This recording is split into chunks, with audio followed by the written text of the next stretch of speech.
Reverend Dr. Raymont Anderson is a member here. He's also a member. Did he wave when we said? Oh, good.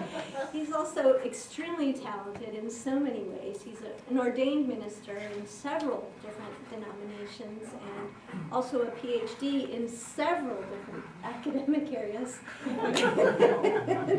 Well, I'm happy as he's part of our spiritual family. So please join me in welcoming Reverend Dr.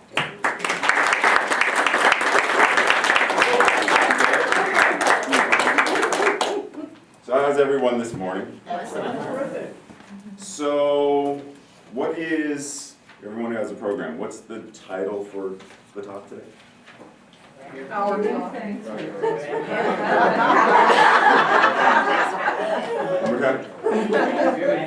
Encouragement. Giving thanks for everything.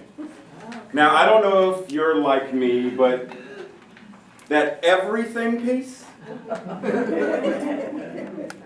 everything?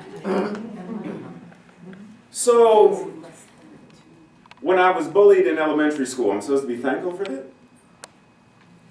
So wait a minute. So when, as you've heard before, when I was 10 or 11 and my brother put a gun to my head, I'm to be thankful for that? So wait a minute. When I was teaching martial arts and I did this thing to the basketball hoop and I grabbed the thing and it stuck in my hand and I fell wrong and my knee bent the wrong way because my ACL snapped, and I'm to be thankful for that. That concept of being grateful or thankful for everything, for most of us is a huge challenge. But let's table that concept just for a moment. Because if you get into that place of resisting it, then, anybody here watch television?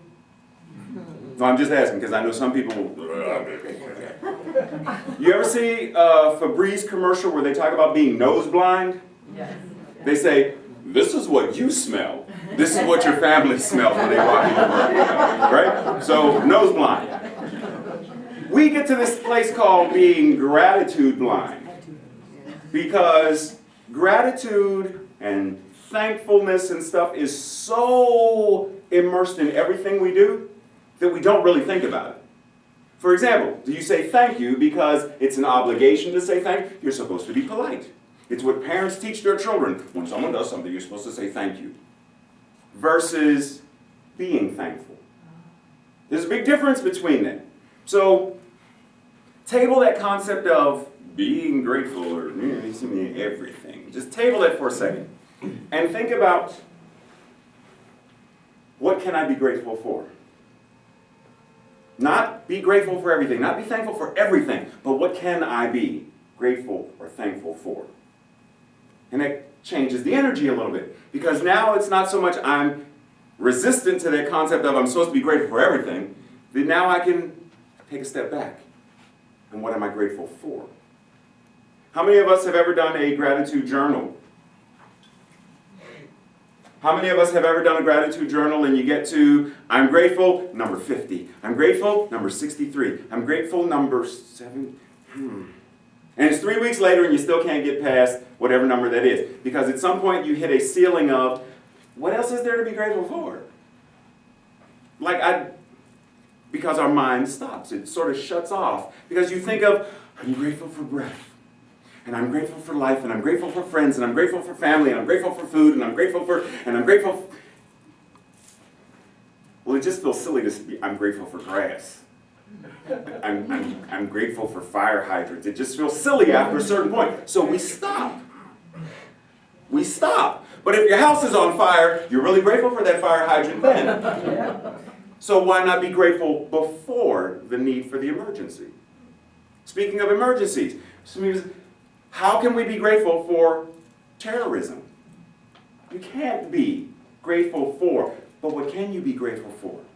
Grateful for how people respond. Being on Facebook, the way people lit Facebook up with the Eiffel Tower and the French flag and images of, be grateful for that. Be grateful that I can't be there, but those who can are there and helping and healing. Be grateful that we have spiritual leaders who say, no. Don't focus on the injury. Focus on the healing medication of love and compassion and empathy and service. Focus on that.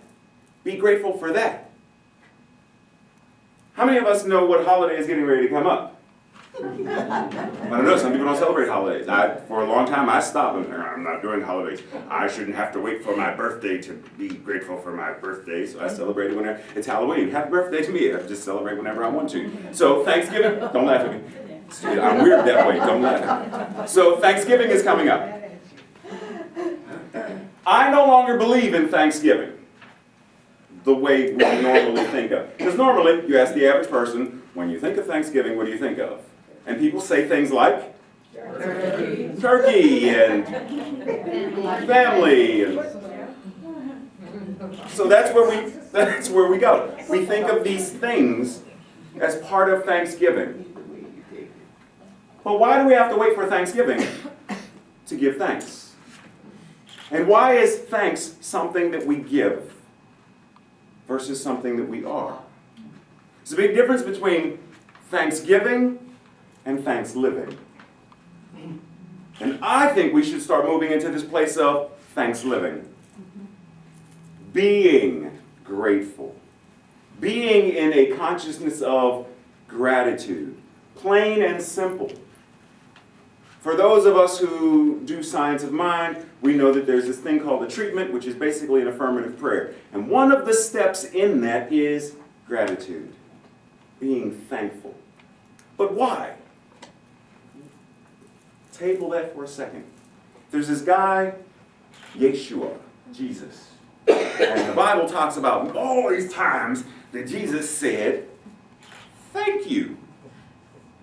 Why? And for pause, I'm going to go into my little fundamental, I'm not going to sing. I'm going to go into my fundamental background and say, because this was one of my questions about that I used to always argue with people about, because the way you're preaching this Bible doesn't make sense. Doesn't make sense. You need to sit down. Doesn't make sense.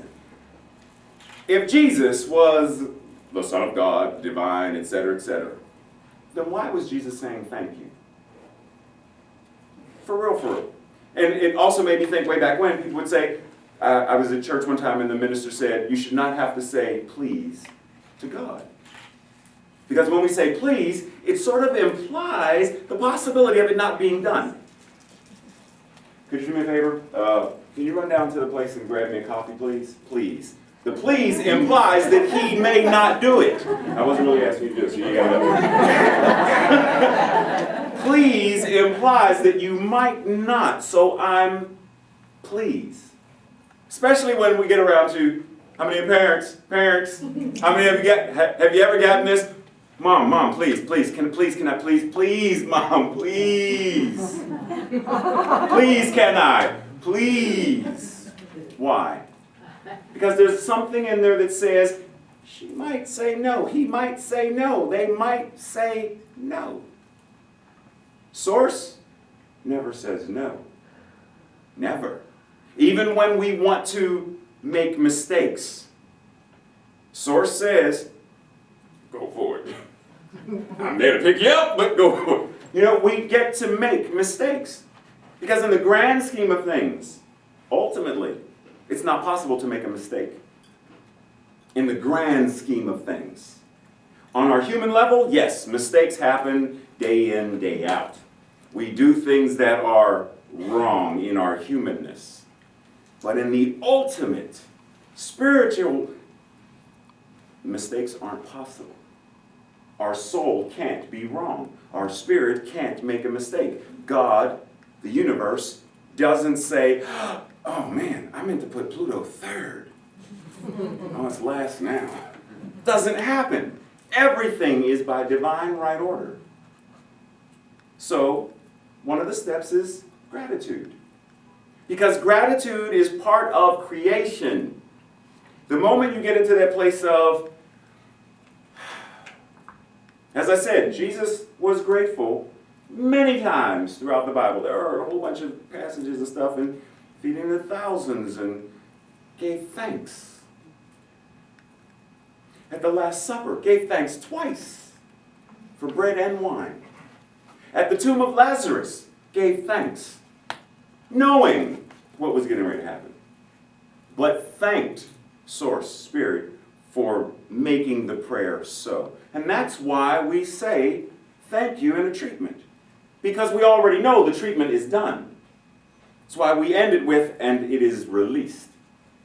So a farmer plants and can comfortably walk away knowing that by law, what I plant, if the seed is well and the conditions are well, it must demonstrate. It has no choice. Soil never spits the seed out. Not doing watermelon this year. It never happens. Never happens. So when we put out a prayer, when we send out a treatment, Source does not say, so you want more money? Not today.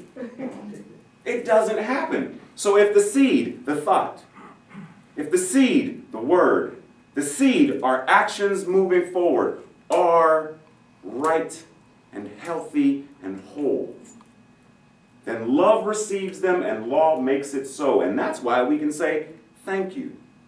To the degree that if I know that if I ask Reverend Alex something, Reverend Alex, can we do lunch today? And she says yes, I don't have to go to lunch to be thankful. The moment she says yes, I already know it's as good as done because I know she's good to her word. And because I know she's good to her word, I can be grateful now. We're not eating yet. I'm not enjoying my brownie and my coffee yet. That's why you don't have to go get me one. That's what we want. I'm not enjoying it now, here in the present moment. But that doesn't stop me from being grateful for it now. So when you treat, you can be grateful knowing that I have put it out there and it's done. Because the moment we step into that place of living gratefully, living thankfully, then everything we do is filled with the air of everything's whole, perfect, and complete. Why would I not be grateful? What is there to not be grateful for? In the grand scheme of things, what is there to not be grateful for when I'm just grateful? And let's go back. Because we short-circuit ourselves. You know how the Grinch stole Christmas? Sometimes we let the Grinch steal our Thanksgiving as well. Because we get into the... Name something that's delicious to you, that you just... Other than a Krispy Kreme donut. Name something that you really... Come on. Butternut squash souffle. Butternut squash souffle. And I'm going to say, by the fact that you slightly stuttered that, somewhere in there was like... Wish I had some right now. Now, what we tend to do is, one, and we love it. And two, and our taste buds are getting slightly accustomed to it now. By the third or fourth, we're numb. We allow ourselves to become numb to this amazingly delicious meal.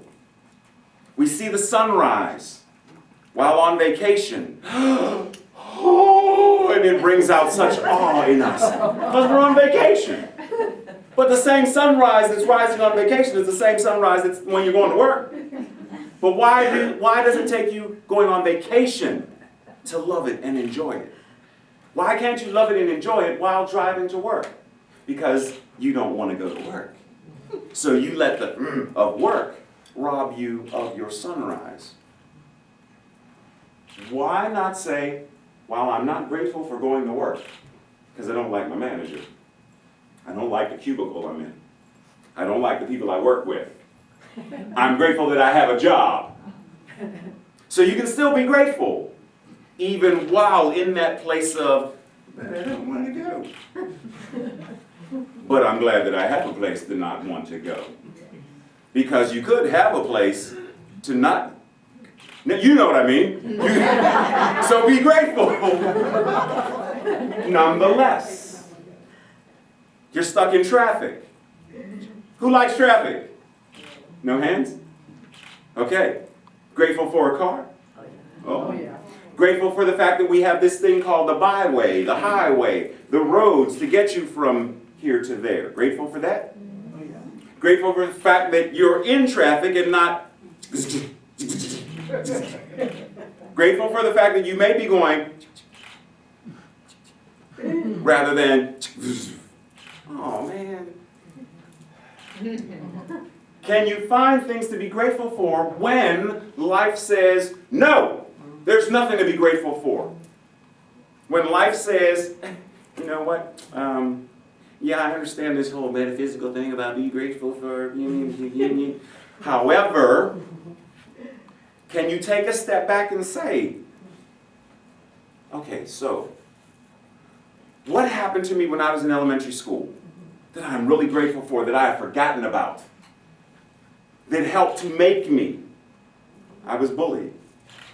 I can be grateful for the fact that I was bullied, that led me to my first Bruce Lee movie, that led me to, I want to learn how to do that.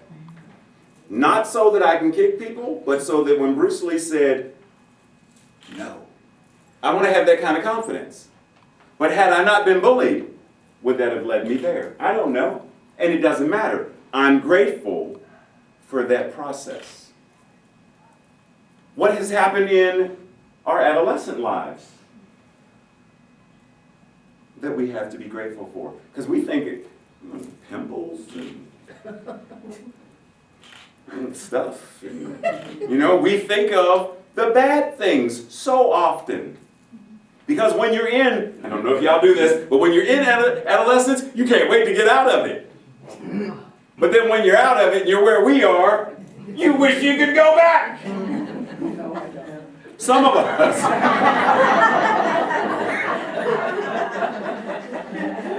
Some of us. For certain things, for certain reasons, at certain times. But where can we find the ways and the means to be grateful? Not grateful for everything, but grateful in everything. It's a big difference too. Not grateful for everything. I'm not grateful for the bad stuff. But I can still be grateful in the bad stuff. I don't have to let myself be overcome and overwhelmed by the pressures of ego and the world, because it's real easy to get overwhelmed. How many of us in our regular everyday lives, between work and family and friends, for those of us who have friends, but for whatever reason, there's so much to do. I can't get it all done, and I'm overwhelmed. And in that moment of being overwhelmed, we short circuit. The gratitude thing, we've unplugged, because it's really difficult to be grateful while running around like a chicken with your head cut off. So come back to that moment of, even in the midst of all of this, let me just be still.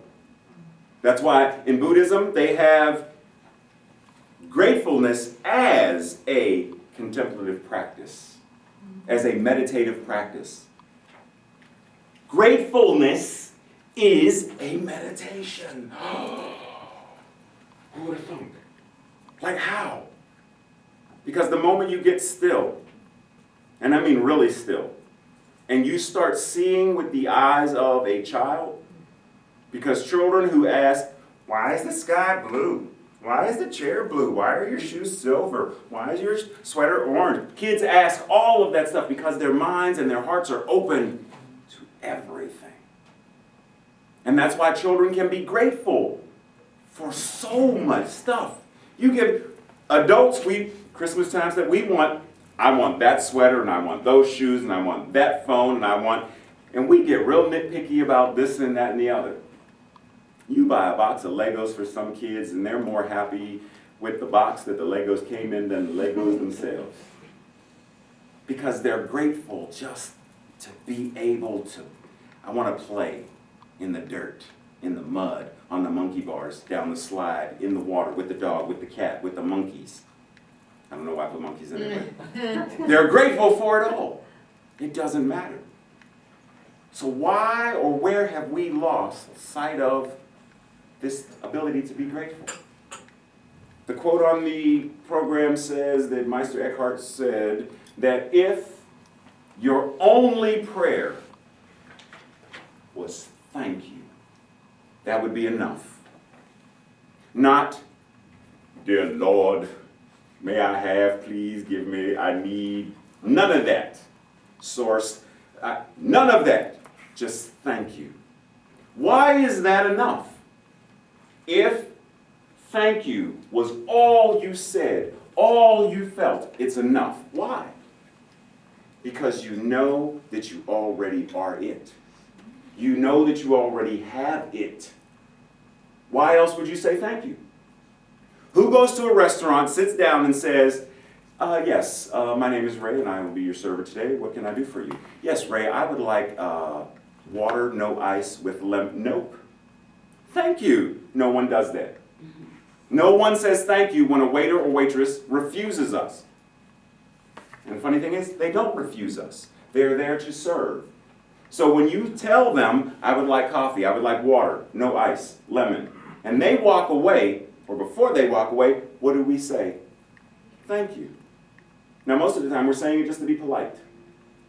But ultimately, somewhere in us, we know that I have placed an order, and they are going to do their darndest to accomplish and bring me what I asked. So I say thank you. So if thank you was all we said ever for anything, it's enough. So in that moment of just saying, wow, how is that possible? Because you're already it. You already have the consciousness of. You're already source.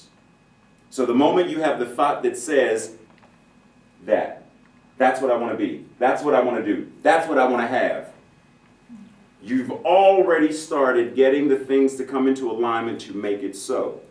Or the idea, the thought, the feeling, the whatever wouldn't pop up into your mind. So if you want to start a new business, a new company, a new whatever, the fact that it's showing up in your consciousness says it's yours to do, or it would never show up for you.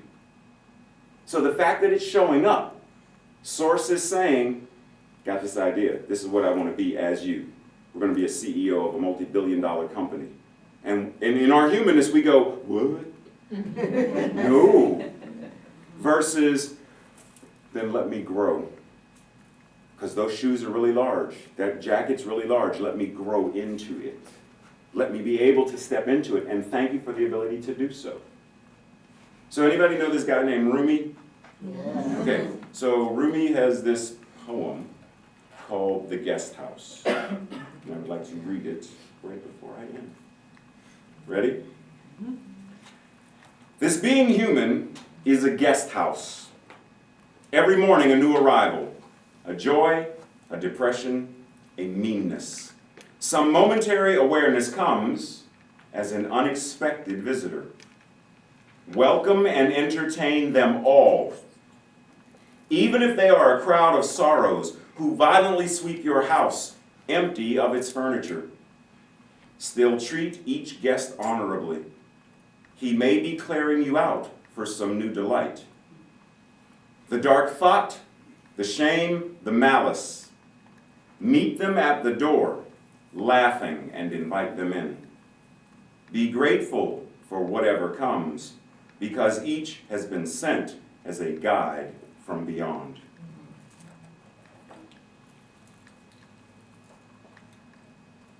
So if you will, still yourself, get comfortable, and allow yourself to be breathed. Inhale and exhale, knowing that in this moment, all is right, all is perfect, and all is well. Because we know that Source is all there is. And if Source is all there is, then it is us. We are the thing itself. And all that Source is, we are. So if God, Source, is love, and I mean love itself, then we too are love itself. Not merely loving, but love itself. If God is peace itself, then so are we. If God is joy and beauty, passion, creativity, creation itself, then so are we. Knowing that every thought we think and every word we speak and every deed we put forth into action is the universe thinking, speaking, and moving as us. There is nothing that we can do that is separate from creation. And simply because of this, we know that we are worthy of. We are deserving of. And because we are worthy and because we are deserving, we are grateful. And that's why I am grateful to have the opportunity to speak these words, knowing that what I am speaking is the truth for myself and for everyone in this room, for everyone on this street, for everyone in this city, for everyone in the state, for everyone in the country, and for everyone in the four corners of this planet. Peace, love, unity, communication, oneness, family is the truth of who and what we are. It cannot be otherwise. So I release these words into the law, knowing that it is already done, knowing that it is already whole, perfect, and complete. And we breathe. Inhale and exhale, knowing that it is so, and so it is. So it is.